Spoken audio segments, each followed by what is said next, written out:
Meron nga akong dumating na parcel at ito nga yung aking timber na inaantay.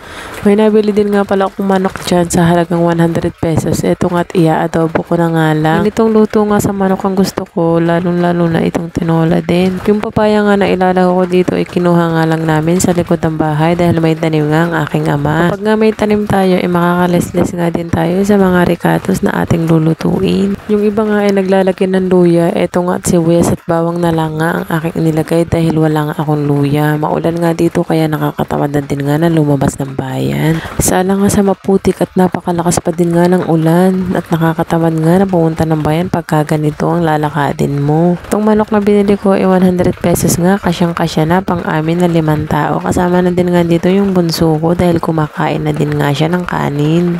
Dito nga ay napadami ngayon toyo ko pero okay lang dahil lalagyan ko pa naman yan ng tubig at dadamihan ko na nga din.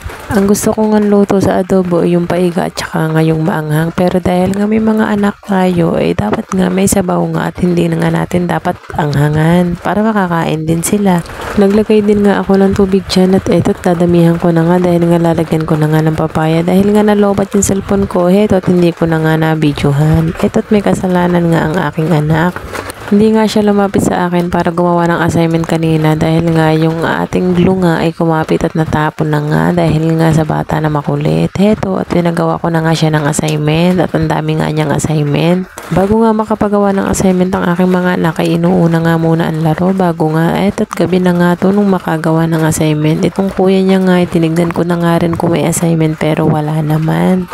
Dahil nga maulan ngayon ay hindi ko nga alam kung may pasok sila kinabukasan. Mag-aantay pa rin nga kami ng announce at para nga meron nga kasi na nakabihis na ang bata isa nga namin malalaman na wala palang pasok kaya napakahirap kapag ganun. Mas maganda kung maaga pa ng gabi pa lang ina-announce na wala ngang pasok. Meron nga sukat yung anak ko dyan sa may ilong katulad nga yun sa may paa niya nung nakaraan nga na nagtagsugat. Heto nga at gumagaling na naman nga. Kusa naman na nga siyang gumagaling pero yung sugat nga na ganun parang pakalat nga. Ganun kasi yun sa paa niya na kumakalat. Heto nga at tinatagtag na ng kanyang ama yung langib sa ilong niya. Heto na nga yung sugat niya sa ilong na akala mo nga ay napakadami pero pagaling na naman at kusa na rin nga yan natutuyo. Dahil nga may announce na sa JC na wala ngang pasok kinabukasan. Heto nga ang anak ko ay hindi pa nga talaga tinapos yung kanyang assignment. Ang sabi nga ay bukas na lang dahil wala naman daw pasok. Heto na nga ng kinabukasan, natulog pa nga ang aking mga anak. Okay lang kahit tanghali na dahil wala naman silang pasok.